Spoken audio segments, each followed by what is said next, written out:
boy. So they know as they come into this next game 2-0. 2 wins here would put a extra game into this group for KaBuM and Detonation Focus Me. So we'll see if they can get that done here. Yeah, because the big thing is if KaBuM goes to 2-2, then DetFM must win their last game of the day against C9 to be able to pull that back into a tiebreaker. That also puts us into a 3-way tie, which is a very strange situation. However, if Cloud9 do the expected thing and take out this victory, then it is on KaBuM hoping that Detonation Focus Me is not able to replicate some of the feats they have in game 1, but drag it across the line. So really a lot on the line for this one. If the group goes as expected and Cloud9 goes, 4-0, we will have that tiebreaker, but they certainly haven't looked unchallenged in this group so far. No, we think of the KaBuM run before. Najin White Sword defeated, then Alliance defeated. 2 teams people thought KaBuM could never beat, so it could happen here again.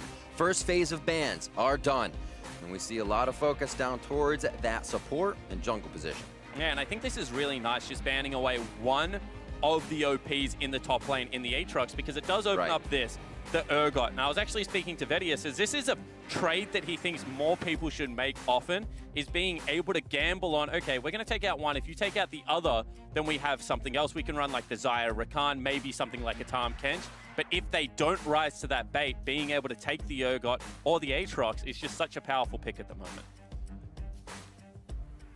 See what Licorice will have in his hands to go up against the Urgot this game. We do have the Lissandra locked in once again with that Kai'Sa for Sneaky. Yeah, and I wonder if it is just going to once again be the Lissandra top lane that Licorice goes towards. And this is something that I'm interested in, because the bruisers in Aatrox as well as Urgot seem to just bully around the tanks. They've got the wave clear, they've got this persistent damage. They both build Black Cleaver, so it's hard to stand up in the lanes. However, pushing mages like the Lissandra, like the Rumble, can go toe-to-toe because they're bruisers in their own right. And Licorice does seem to have a good grasp on how to play these matchups. His offense and defense, which is absurd from a rookie as well, rookie of the split, no less, of the NALCS, is amazing. And Lissandra gives him the safety, as you say, to push. You can just claw right out. We're looking at KaBuM Esports to lock in the LeBlanc, playmaking in the mid, and Cheaton's Tristana, a very big pickup for him. Yeah, it certainly is. However, this is a lane that we're going to see again, and not one of my favorite lanes I've seen so far at the World's Play-ins, because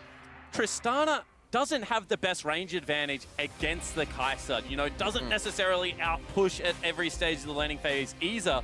And we've just seen that if Kai'Sa gets towards that late game stage, is pretty unrivaled in the team fights at the moment. And Sneaky's played it a couple times already, has a couple of victories underneath his belt.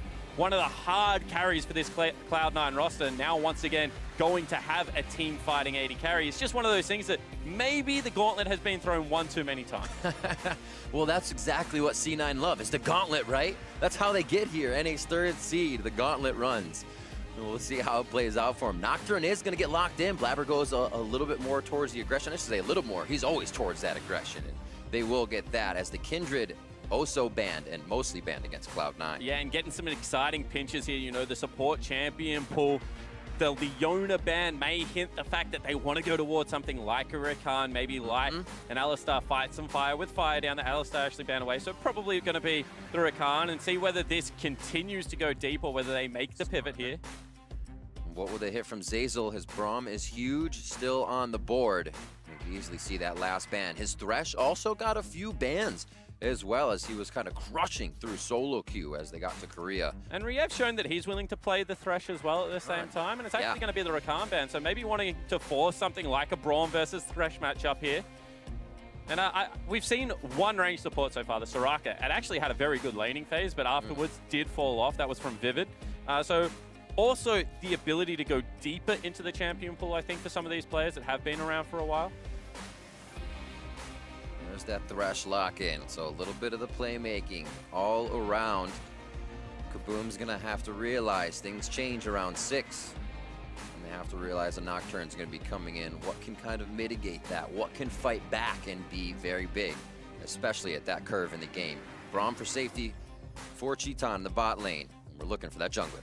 Yeah, and I mean, there are some cool interactions you can have with Tristana Braum, being able to jump on people's heads. Interested in what the jungler is.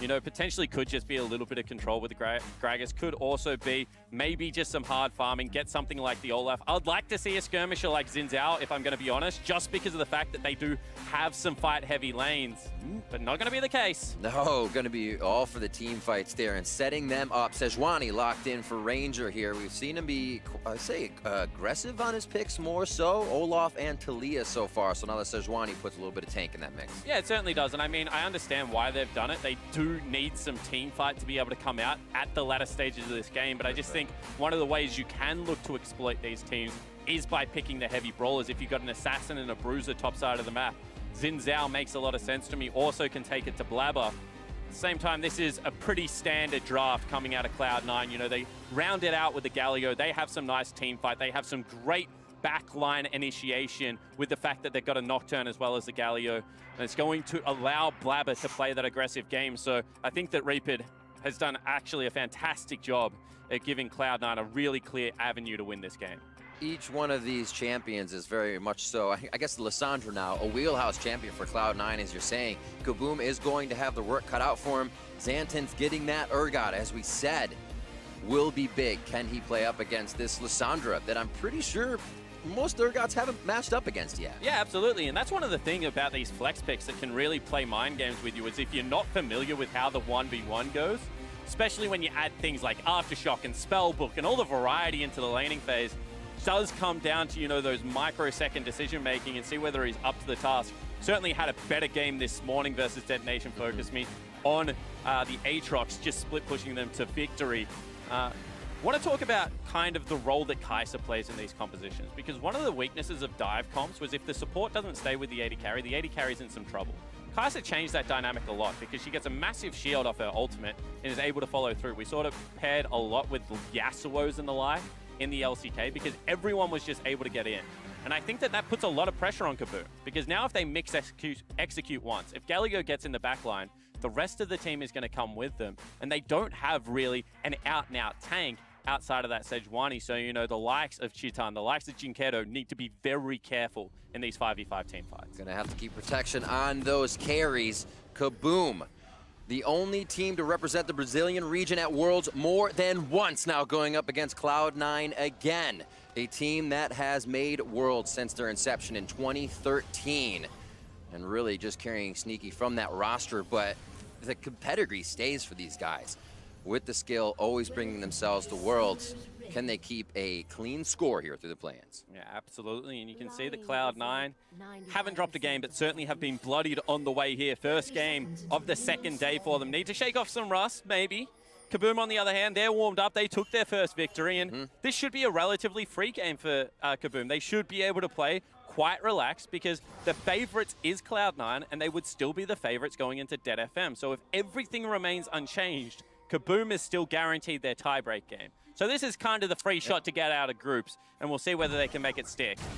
Ooh, hopping on to Zeyzal to start things off. Rocket jump, Gonna play get a for flash. him. Concussive blows, locks down. They're gonna have to get the fat part of the wall to flash over, and he does nicely. Doesn't get stopped on that one. It can be tricky.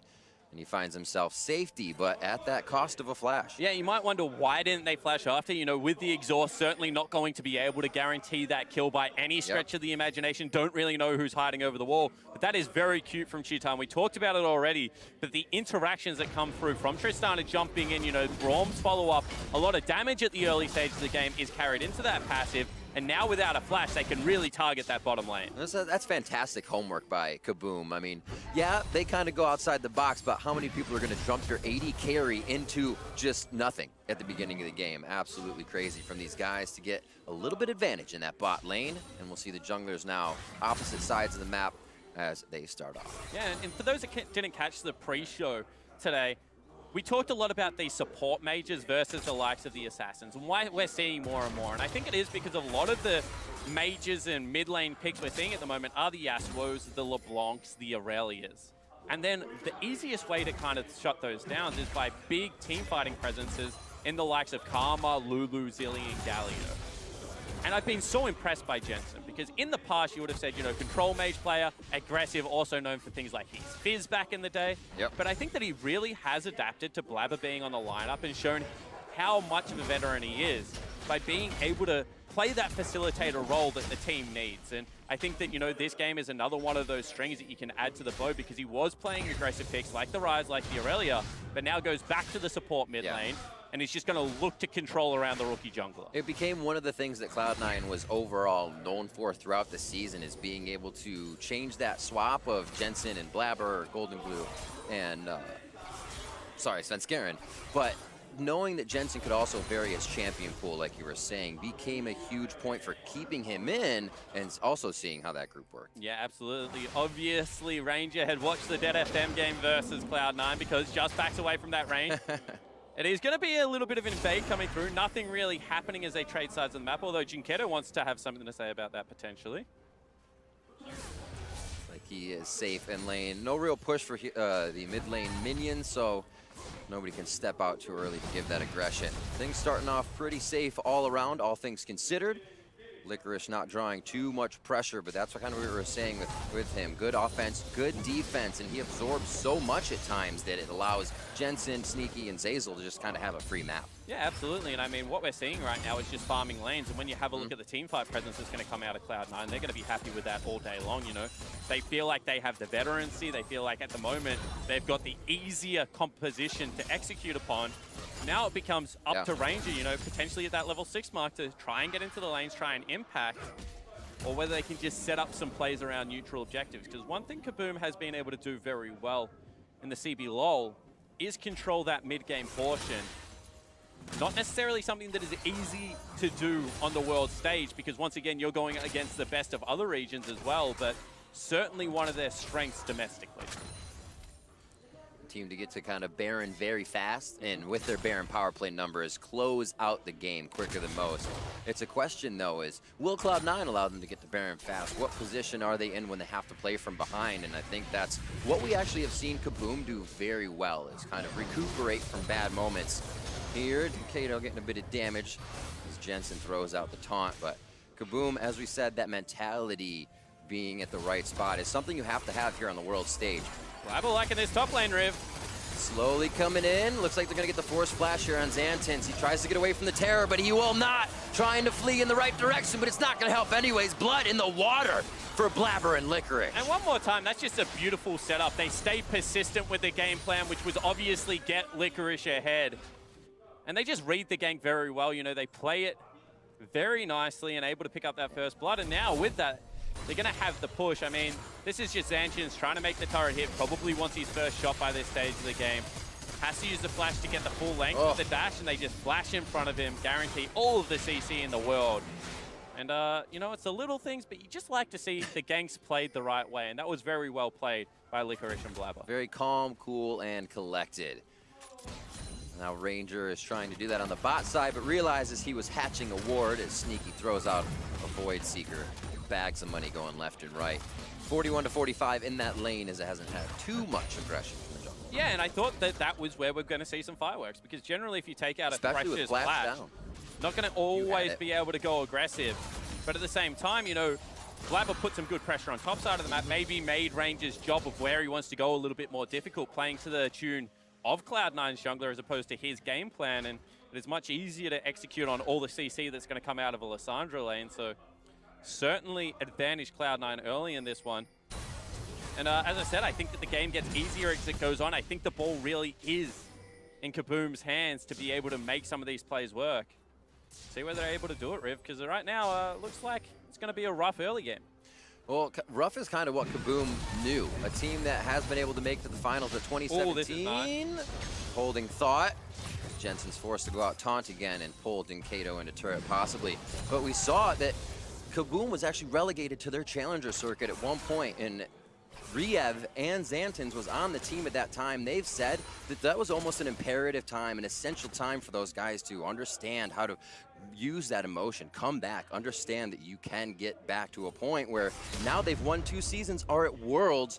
Xantins said that's unbelievable to him. So they kind of know how to get through these trials and tribulation times if they have to. Yeah, absolutely. You need a cool head, and they had a cool head at MSI as they were able to come back on the final day. Yeah. It wasn't enough, but still able to turn it into a respectable score. And I think this time around, they need to be able to do something similar. Jinkedo has been able to force Jensen back a couple of times so far. Hasn't built himself a meaningful lead, just thanks to that teleport and how kind of obnoxious Galio is as he gets to stack up some of those defensive stats the first time around. Very obnoxious. But if he's able to get free access to the lane, that's when you can start leaving, go top, try and pick on this pushing Lissandra, who is currently flashless. Maybe get into the bottom lane and see if you can make something work. And it looks like, once again, KaBuM on the right page here with the gank. Oh, what a dodge on the Glacial Prison. Gets the Claw beautifully, and he's going to be able to just sidestep any damage. That's Licorice absorbing the pressure. Cloud9 has control over Drake. And I just want to juxtapose the ganks that came through. Blabber flashes to guarantee CC in the first gank. This time around, there's a little bit of a trade in the mid lane. Jensen chunking out Jinkedo very nicely. This time around, Ranger not willing to burn the Summoner spell. So they don't get any of the CC to stick, and that means Licorice can just walk it out. He's already picked up the boots too, Riv. He's going up against no boots top laner. Once that CC misses, there's no way Zancians can actually stick in that fight. And I just think that, you know, that is that little bit of inexperience. Burn the Summoner spell, guarantee your CC, make sure you can pick up these kills. Jensen, Justice Punch down to safety. He's actually going to be walking through quite a bit of vision. That is C9's. So Ranger actually doesn't know where he's going, how to track this until they get to the pink ward. Not seeing him just yet. Zazel's gonna kind of coin this, that C9 does have the pressure. 4 on the bot side versus 3, and none of them can see. Blabber's under the turret. It's gonna have to be a jump out from Cheetan, and now he's trying to get the safety in the brush. Shots onto Blabber, almost taking him down, but it is such a scatter from KaBuM as Cloud9 finally picks up kill number 1. Riev's low, Ignite takes him down from Zazel, and C9 put the pressure on. Yeah, and they're going to look to continue the first turret. Hook goes wide, but it still looks like they want to continue the pressure here. Very well executed dive, getting all 5 members down into that bottom lane. Cloud9 looking very coordinated. They're going to stay for a few more minions, make sure that wave is pushed all the way in. And what buys can come from this? That was already a BS sword for Sneaky, so return on investment. Let's see it again, your Acer Predator replay. Yeah, and this is KaBuM thinking they're safe because they're already cheating LeBlanc down here. They've got Ranger on the bottom side of the map. They think even in a 5v4, we should be okay. However, because they don't respond immediately with that teleport, the Darkness is going to deny the Urgot any chance to join this fight. And as Licorice is the last person through, and still deceptively tanky with this Aftershock, with the ability to use the ultimate, KaBuM try to chase a loss. And once they're out underneath that turret, it's just going to be a clean Cloud9 win. And as you said, off the back end of it, big purchases coming in, you know, already a Storm Ranger, already the makeup of that Hextech Proto Belt, and Cloud9, you know, with a 1,500 gold lead at only 10 minutes into the game, looking to cement themselves as the top dog. They brought the fight to KaBuM there, just about 9 minutes in. KaBuM playing a little bit of repair now. Blue over to Jinkedo. He's going to go ahead and farm up mid, 91 to 88. Not too bad there, but we haven't seen him have a lane. You can't kill Galio. LeBlanc wants to get these assassinations in soon. And the great thing about having a comp like Cloud9's right now is they can go towards a 1-3-1. They can set up 3 pushing lanes if the map does deteriorate quickly. And they will be able to shove in and, you know, pressure that mid lane turret with their semi-globals. But at the same time, by no stretch of the imagination is this a comp that can't team fight. So KaBuM are kind of stuck in between a rock and a hard place. Do we try and force them out of the lane? Do we try and lane swap? You know, are we trying to force around the bottom lane where we still feel like we might have some presence because there's no summoner spells available? Right. But they just haven't been able to make that right choice so far. Ultimate used bot lane here for Cheetan. It looks like Blabber really likes that factor. And they put themselves close. What a hook from Zazel. It may not activate anything just yet, as they are also weary of where Ranger could be. Yeah, absolutely. I mean, you look at how low HP Sneaky is. Oh, really? It's just veterancy. That's map awareness for you. Absolutely. Ridiculous. Same time, they're cheating Jinkedo over here as well. This could still be a fight, Riv. They're going to try to say anything you can do, I can do better. And it has not worked for the ganks. Nice denial of vision there. Jensen's just on the other side. He doesn't even have to use the entrance. There's going to be the hit. Passive shot. Does take down Cheetan. And now they're going to be onto Ranger as he's just a little too far forward. It seems like they can get themselves into position. C9's happy with that advantage. Yeah, very nicely done from Jinkedo actually to return that kill onto Blabber. So that means this turret's still going to be under fire. Jensen trying to save it. Feel like that fight could come back in. Blabber on 9 seconds. His ultimate is still down, obviously, as he tried to use it in the fight. So 1 for 1, they take down Cheeton again. And Blabber falls for the first time this game. Another hook from Zeyzal. Looking pretty good on that ratio right now. Get the flash out of Ranger. So these fights are so long and extended. They just keep kind of trying to bring the batting order back up to do some damage as Jensen and Jinkato take a nice long walk on the beach back to mid. And you can see what they're trying to do. They're trying to say, we want to get the Tristana out of lane. Let's force around the bottom lane turret. Let's try and take down some structures. We will win any kind of push race. And that means that Jensen must defend, so he's using every tool he has in his kit to try and keep them off these turrets.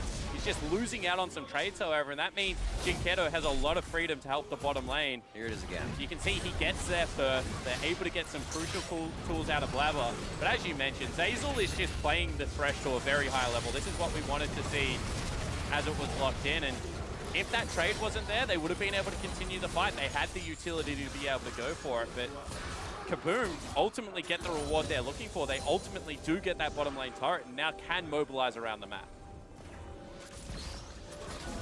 Vision priority over bot. Even getting that pink ward forward so they can have it. Looks like they want to actually start getting some turrets down fast here with the priority they're holding lanes with. Pushing forward. A little bit of tribe rush as well. Yeah, and the great thing for KaBuM this game is that 2 Ocean Drakes, they're going to help out your laning phase. But, you know, laning phase nearly ended. Does help out protracted sieges and, you know, maybe battles for vision. But if they get another turret here and can translate that into a Rift Herald at the same time, actually, they're going to go forward for a game. Flash disdain. Claw out. Not even close, baby. No, it certainly wasn't. I mean, I maybe thought that the Tristana was a little bit closer. Thought that Cheeton might want to use some abilities to get in. Also could just be trying to deny the HP and make sure that they win out on this pushing battle. Because as I said, the real victory here would be if they also can turn it into a Rift Herald. Because that would nearly guarantee the mid lane turret. And it doesn't look like Sneaky or Zeyzal actually moving to defend that objective. One down top, a good rotation from KaBuM, as we're saying, allows this to go down nice and easy. Definitely seems like KaBuM has said we need to actually break these lanes as much as possible with the aggression we were feeling from just the bot lane and as well not being able to hit Licorice. But Cloud9 have also done the right thing. They've said, okay, they're going to start jockeying for position. They're going to start trying to trade. We think that we outscale. We think that we have a good late game. So, you know what? We're happy with this trade. As long as we're going to maintain our gold lead, which they currently are, as long as we can continue to stack up dragons, you know, potentially put on the table an Elder Drake victory win condition, then we're not going to buy into their game. We're not going to actually fight fire with fire. We're not going to have a 5 versus 5 team fight at only 15 minutes into the game. We're just going to stick to the game plan, and we're going to slowly continue to build this incremental gold lead. Becomes incredibly hard when you're just called on your bluff. What's the next move for KaBuM to say you have to fight us? Do you throw 5 people at one position and hope you don't lose the other side of the map race? I mean, at this point in the game, you kind of got what you wanted. You get a little bit more of a pushing map. Looks like they want bottom lane, however. Xantin's not feeling too good about this one. Nice distance on the disdain. Does get him to safety, though. He does have to use flashes. Rift Herald is used middle for that pressure bot. Yeah, and this is what we're talking about, is you got the map broken up. There's now a little bit Rift of it. Herald, you can try and take mid lane turret. You're going to equalize the gold. I think that was a force coming at Cloud9 that they didn't necessarily have, and it might also cost them a second turret. Letting him know he's there. Licorice throws a Q in at KaBuM on the second tier mid. He's going to head back top lane and get some farm going on here. But KaBuM with a nice tactic.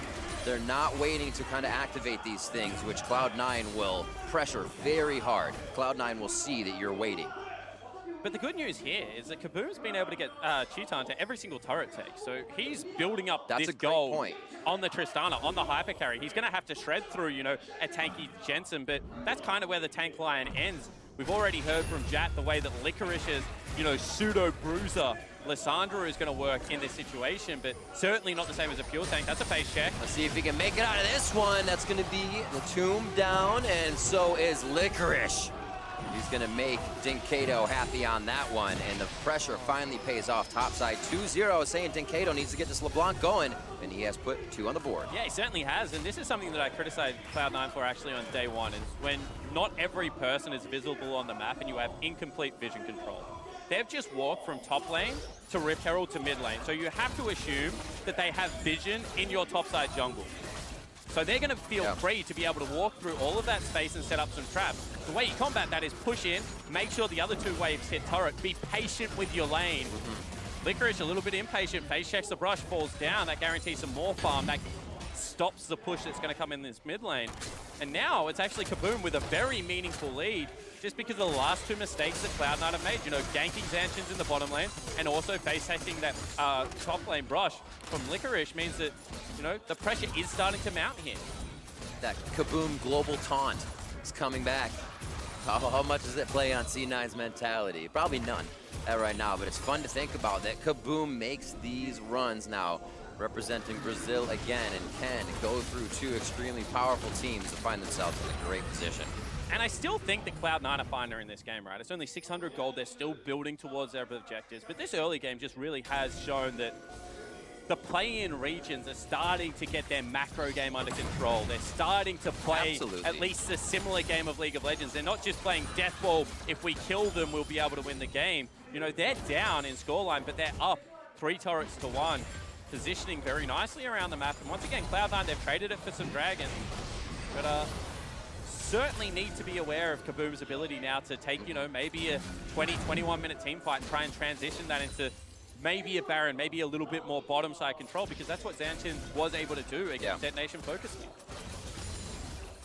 So far, so good. We did see Zancians just go down on the bot side in a solo. Actually, say get out of that in a solo, which brings to mention the fact that KaBuM actually has, whoops, some of the most isolated deaths in their region. So to kind of stave that off here for the finals, for the play-ins, for their regional finals and whatnot, kind of bringing that play here was something they absolutely needed. Yeah, and there's kind of 2 kinds of, you know, isolated deaths, and that is, you know, one of them where it's a problem because you're getting picked off because you're not rotating well, your macro is a bit of a mess, and they do have some of them, don't get me wrong, you know, Chitan, Jinkedo, sometimes you just wonder why they are on the map. Other times you have isolated deaths because you're snowballing a mid-game hard, and maybe your mid laner says, you know what, you're pushing that turret, I'm going to try and look for the stylish outplay, and you fall down because, you know, that's just what happens sometimes, Riv. You know, you can't blame the guys. But I will say that the nice thing is as this tournament has progressed, young players like Chitan have started to be a little bit more reserved. You know, and he's 0-2-1 right now, but he's up that 20-odd CS. He's got himself to Widem. He's an Infinity Edge and maybe a Last Whisper, although not as crucial in this game without a Super Tank, away from being a big threat. And this is once again going to be an AP Galio coming out of Jensen. So even he won't really be able to stand in front of this Tristana. Yeah. I'm ready for those moments, though, of the Chitan craziness, where we see him kind of jump into the fog of war to start off a level 1 and see if somebody's there, like Blabber. But that's a calculated risk, right? Because we haven't seen any level 1 shenanigans apart from one game, which was a topside invade that came out of KaBuM. So they know that most teams are just fanning out. They've kind of watched through the VODs. They know that if they're going to win this game, they need to take calculated risks. And they've been able to do that so far. And once again, this is just respect, the push and pull of the map. No control, they actually go for the fight. Rinse and repeat onto Licorice. Tomb is in. They're going to get nearsighted, though, so they may not be able to finish it. There's the Zanya's effect that Jat was talking about as well. He's able to live for so long, get the back line to the front line now, and they're going to be able to take out Ranger on the turnaround kill. But the rest of the team is collapsing. This is still a fight that KaBuM look like they want to take. A great pinch now from the river. It's going to be Licorice on the other side as well. They have him in between. Chitan goes for a big hit onto Licorice. It's going to explode. Will he live? And Licorice stays alive. Just a sliver of health. Now it's Sneaky coming in with Killer Instinct to draw the attention. Blabber goes into Zanya's as Sneaky tries to deny vision in the brush, and Blabber goes down. KaBuM is chasing Cloud9 back to their base, and Jinkedo is looking for Sneaky in the brush. He finds the kill, and KaBuM come up huge. And this is exactly what you didn't want if you're a Cloud9 fan. That means that the Baron is going to be up and available. 25 seconds still on Blabber, and this could be KaBuM's window. Relentless from KaBuM, and as you said, a little reserved in their play to make sure it can come out right. The lengthy fights are going in favor of KaBuM here, and Jensen and Licorice now approach Baron. Ranger just on the other side for the smite secure, so it's not exactly the 50-50.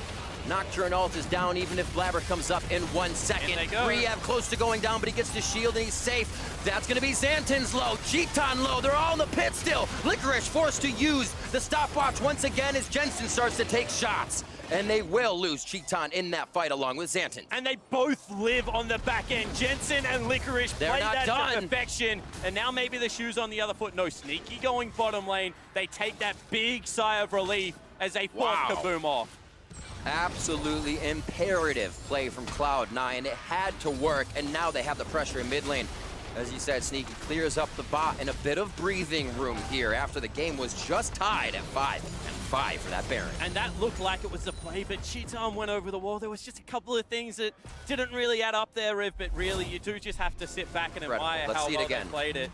This started off a little bit ugly because Cheaton jumps in, wants Licorice, flashes forward but pushes him away, and look how much damage he needs to pick up the kill. He just lives sub 100 health. Sneaky going in, trying to force a distraction.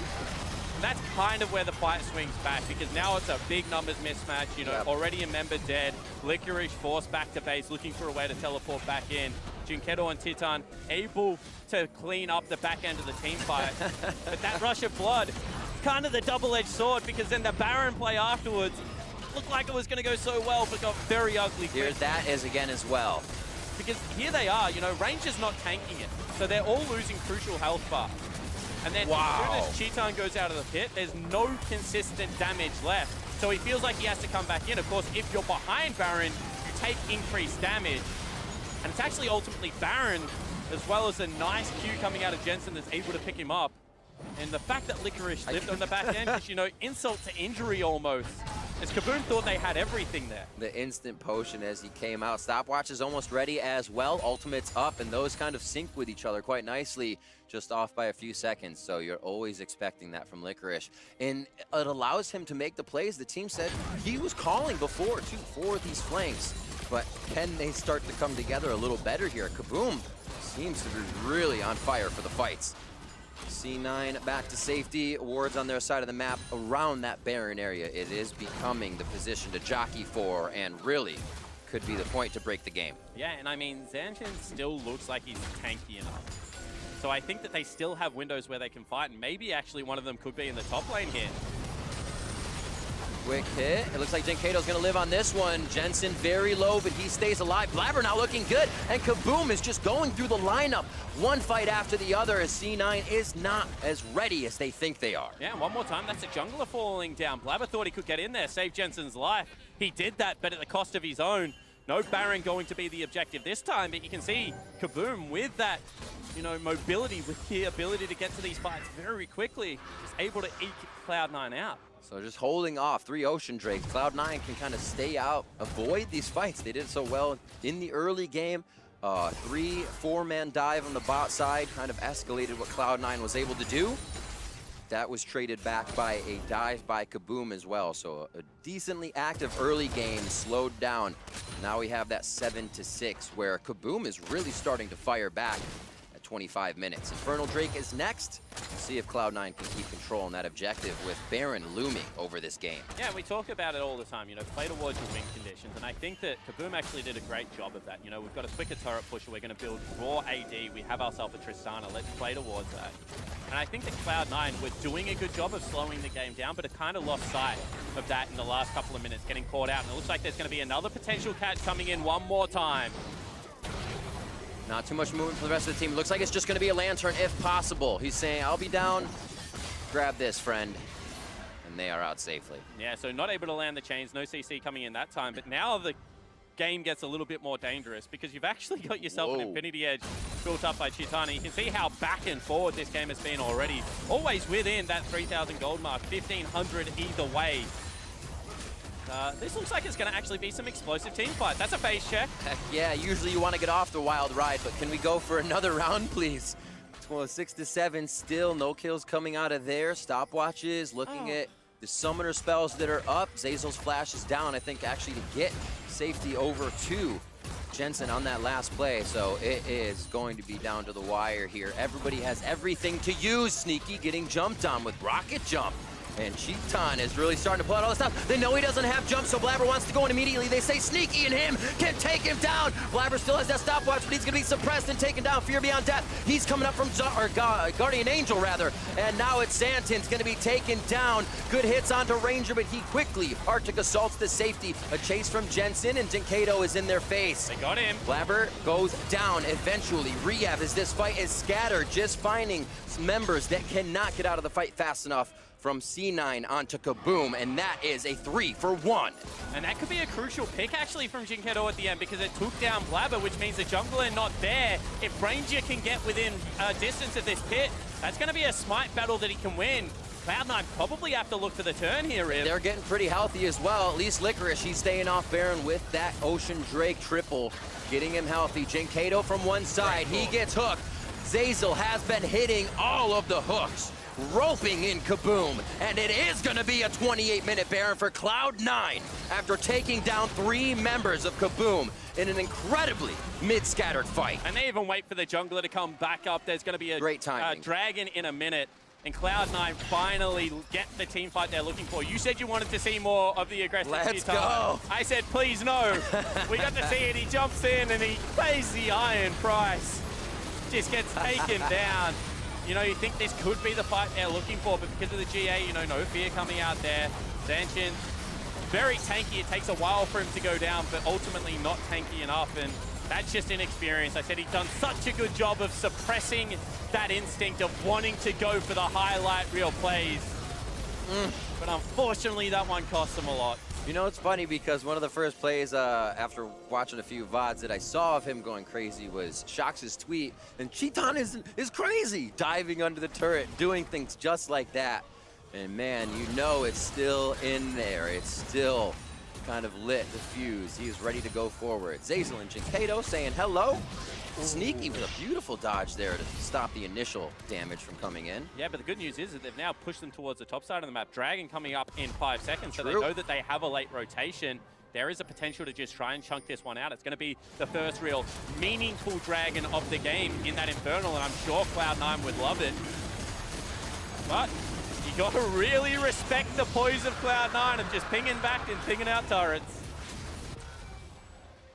You know what they need to do. Avoid the fights until they find the one they want, at least right now. Cheaton and Jinkato.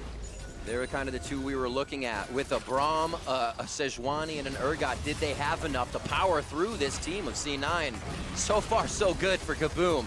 They're going to go ahead and defend the base, and we have to remember, C9, their comeback game against Detonation Focus Me was cordoned in their own base. They had a very good kind of circular, I don't even have a word for this. They had a good idea of how to get around Detonation Focus Me. And it is just KaBuM now on the side of their own base. Cloud9 has no way to get those flanks. They have no way to get Licorice around the sides. They had the trigonometry on point. All their angles for the flanks were certainly in the right position, and it's a very similar composition here that they're going to be able to use. I think the difference right now is the fact that Tristana is still where she wants to be, even though that last fight wasn't what Cheaton wanted. He dies at the start of it. He's got himself a last Whisper, and there is still room for them to just like that. That'll happen. That's a bummer. You know, you got stopwatch, you got ultimate, but unfortunately, you don't hit either of the buttons. You die. I cannot believe Jinkato is actually finding these still, or more so, Cloud9 is in positions where this could happen. I mentioned isolated deaths here for KaBuM earlier, and that was something that plagued their momentum in the season. Cloud9 is being stopped short on a lot of things because they're losing members when they should not be losing members. Yeah, absolutely, and I mean, couple in the top lane, now that one in the jungle. Just a little bit of disrespect going the short way. He's on vision, so they know exactly where he is, and that's just pop goes a weasel. I'm sure everyone's kind of felt that in solo queue every now and again. And we haven't really talked about Jinkato all that much because he did fall down in CS, but he was able to move around the map. He was kind of responsible for that first turret pickup, and LeBlanc's one of those champions that can be hard to make work in 5v5 team fights, but has navigated them quite successfully so far, and looking the goods. 5-1-1 versus Jensen's 205 for the mid laners. Looking up and down the inventories here. Looks like everybody's kind of evened out on most things. Core items are matched. a GA for Sneaky instead of that penetration that Cheaton's starting to get into. Yeah, kind of surprised that he went with GA, actually, because normally you would see something like a Banshee's Veil picked up for that one ability. Maybe he feels like he is just going to have to fly in the back line, and with that comes the risk of being able to get blown up initially. So wants to be able to stick with a persistent team fight because he does have some good persistent team fighters around him. And this seems to be a theme. Death brushes as Blabber doesn't go for the face check this time around, just holds the line. Very nicely done. Lower, I'd say, average than average power play here by C9. They picked up a bit, but the momentum on the map is really what they needed. The ability to reposition. Ranger make an interesting move here, but this extended fight, this is what's been playing in favor of KaBuM. Is this a little too far forward for Ranger, though? He's low, flashes, he's still in the pit, near side, and that's Blabber going in. He wants to kill, but they're not able to get it right away as Ranger still gets the Arctic Assault over the wall. Great job by Licorice to follow on the teleport as well, and they pick up 2 kills onto KaBuM. And another facepalm moment comes out. Cheaton actually just flashed into a wall, I believe, went into the pit, tried to help out his jungler, but not going to be the case. And Cloud9, with 2 members dead for 30 seconds, can now look to push in and try and break the base. He's had some great moments so far, but the last couple of them have really hurt the KaBuM lineup. And Cloud9 just rubbing their hands together. 20 seconds left on those 2 death timers. Looks like this is all they will get for the mid inhibitor in KaBuM's base, and Cloud9 has a nice wave topside. They can start to escalate into the base, flays him outside as well. Oh my God, Sneaky into the base! And it looks like the team might be able to save him. He's just on the edge of Lantern. Hook goes out to the Guardian Angel. It comes up big, even if he would have went down. And Riv, that is the League of Legends trust ball right there. Sneaky says, I'm going in, catch me, baby, and able to get back out successfully. Looks like they want the fight, however. That's something the team had to come in on, and now KaBuM can bite back. How much is this fight gonna play in favor of Cloud9? 2 more down for KaBuM, 3 are now dead, and they're gonna get on to Xanten to make sure it's the ace, and make sure it's the victory for Cloud9. Nexus turrets in their eyes as they start that push. And you gotta respect the gusto. They go for the team fight. It does not work. Cloud9 gonna take the win. Cloud9 again pushed back and forth, but not to the limits this time. Cloud9 in 34 minutes on the Nexus, and they take down KaBuM. And you gotta say, that was actually a pretty nice game to watch. You know, back and forward for the start of it. Cloud9, good early game advantages. KaBuM hitting back, and you can see they knew that game was close. They had it in their hands, but a couple of crucial errors from their young players come back, and that's been the tale of this group. You know, the rookies versus the rookies, and right now, Cloud9 standing strong as North America's 3rd seed. Feeling very happy about kind of coming out with a bit of a cleaner game, but another game where they can find where flaws happen. They can find out why they actually went down so early. Or not down so early, but up and then fell back in that mid-game fight, all the way to 5-5 when KaBuM was saying, hey, Cloud9's playing a little too sure of themselves, and maybe that's what they need to start curbing. Absolutely, but I think that you do really have to applaud the draft phase, because this was a team comp that could split up on the map and collapse very easily. So once again, they just had so many avenues to be able to attack that KaBuM lineup, and that forces mistakes. When you've got all the decisions and they have to play it perfectly, especially when it's a lineup like KaBuM that like to take those aggressive plays, you can kind of force out the errors, and I think that's exactly what happened. That was awesome to watch. I'm really glad we got to see a few of those. And to break down how C9 secured the #1 seed, let's hear from the State Farm Analyst Desk. Thank you very much, Rivington. They did secure a 1st seed, but damn, was it... It was close. Come on.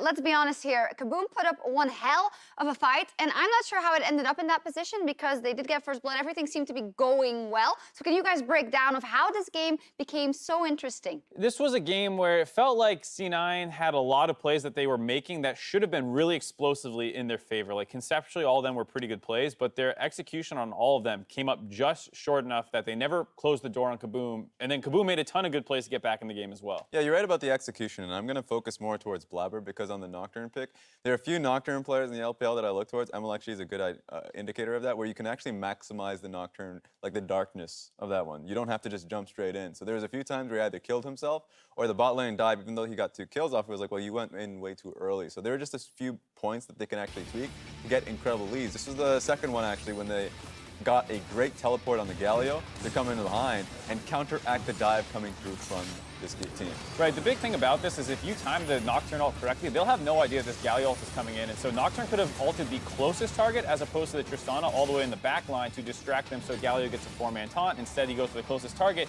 Here, they actually could have gone while the minion wave is there. Galio does not need a blast cone to get into the fight. He has his ultimate. So they should have just instantly went off the fact that the minion wave was crashing. Instead, they wait till the minion wave dies and then commit anyway now that people are closer to coming in. Jinkeido's closer behind, Ranger is closer behind, and this could have been turned much worse for them.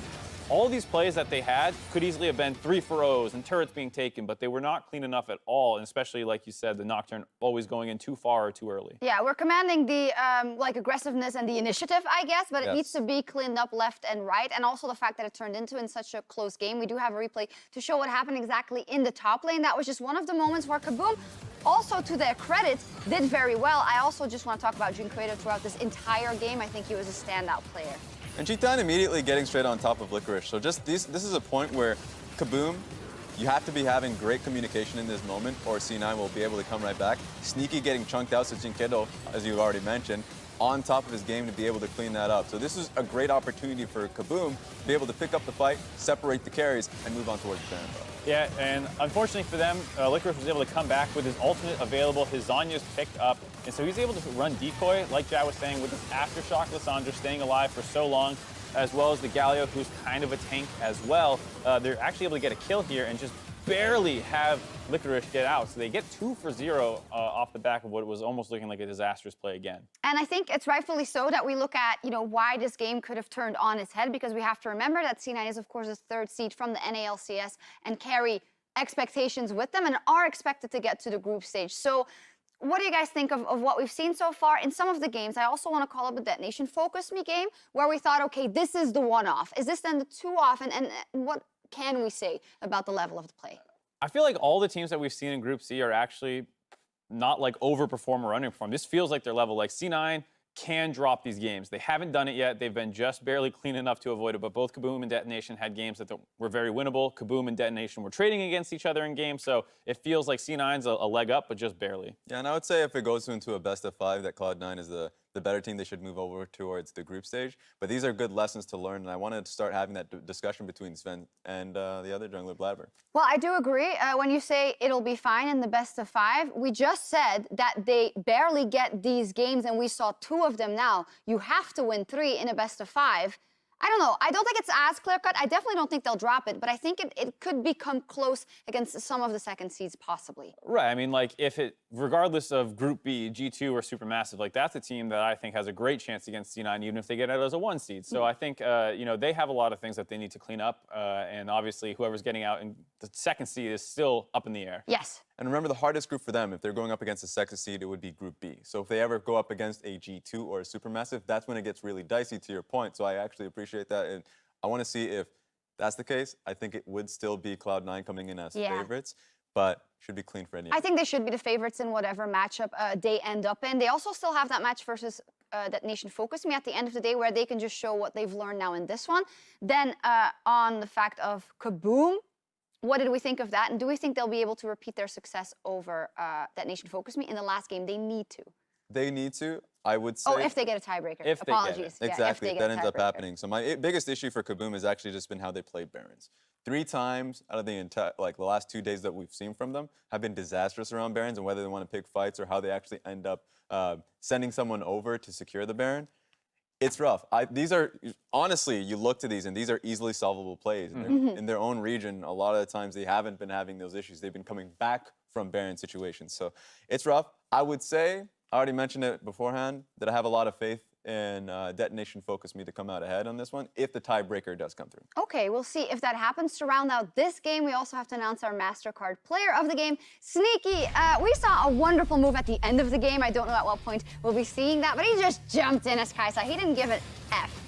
That's a fair way of putting it. He did a lot of kind of hero plays, always getting out of close situations like this. Jitan was looking for him, Jinkeido was looking for him, and a number of times he goes in once he gets the pressure off of himself and follows up on the rest of the dive comp. People always talk about, the hyper carry Kaisa, but she is a fantastic diving champion, and you pair that with Lissandra and Thresh and the Galio. There's so many tools here to pull the attention off of him. Unlike this one where he has complete attention on himself. Yeah, and he's just calling for the play just because he has Guardian Angel. Even if they just blow him up, he knows that his team wants to pick up the fight anyways. So these are great calls, understanding when's a great fight. And then to the first play that actually was made from him, being able to duck and dodge a lot of the plays. Tristana on top of him, Jinkedo a little bit farther on afterwards, calling a lot of attention to himself and being able to duck and dodge, waiting for his team. When we talk about trust in C9 being able to win that best of 5 and get into the group stage, is he the guy we're thinking about that even with the things that are murky in some of the other lanes at some point, is he then the rock or is it someone else? I think he's going to be someone that they lean pretty heavily on. They've been taking Kai'Sa early pretty often, and we were concerned as North American viewers of his laning phase. We thought that was something he might get exploited on. Hasn't really happened at all this tournament so far, and I don't think it'll happen in the best of 5. So he does feel like someone that a lot of people will be continuing to hope plays well. Yeah, and I think he just holds him down in team fights. 100% he's an incredible team fighter. So if I'm looking about one player on the team that's going to come out, have higher expectations on is Blabber. I think for Blabber, if he comes out as a great frontliner, kind of holds enough space so his AD carry can work, then this team looks so much better. Okay, 2 of the guys we're looking at. So let's check up with the standings, as of course C9 is now locked in first place. So if Cloud9 beat That Nation Focus Me later, that means that KaBuM and That Nation Focus Me get a tiebreaker to see who else goes through. If That Nation Focus Me beats them, it's all over for KaBuM. We'll see if that happens. Of course, everything is already decided in Group D, unfortunately, for the action. Yeah, I just want to see what Cloud9 does with their extra game. Now, they've played Blabber the entire time. This time around, you'd actually want to bring out Sven just to see if he can bring something else. You can see which one's the better choice going into a best of 5. Well, maybe we'll find out, because I believe Avali is standing by with the victorious top laner, Licorice. Thanks, guys. I am here with Licorice. Congratulations on that win. Now, you started this year as a rookie. You became the backbone of your team during summer, and now you're taking down all of every international region's top laner down with you. So how do you really reflect on your performance this year? I mean, I think I've definitely grown a lot as a player. I think for anyone's first year in LCS, you're going to change a lot, like, as a player. And I mean, as a person too, but mainly as a player. So I think I've just kind of, I don't know, gotten a lot better. And your last game of the day is versus Detonation Focus Me. And last time you faced them, you guys had a little bit kind of a struggle against them. So how is today going to be different? Well, we're going to try to not make so many mistakes and just try to close the game out cleanly as soon as we get a lead. So, yeah. Well, thank you so much, and I wish you the best of luck in that next match. And we're going to be taking a quick break, but stick around because right after, we're going to see KLG take on G-Rex.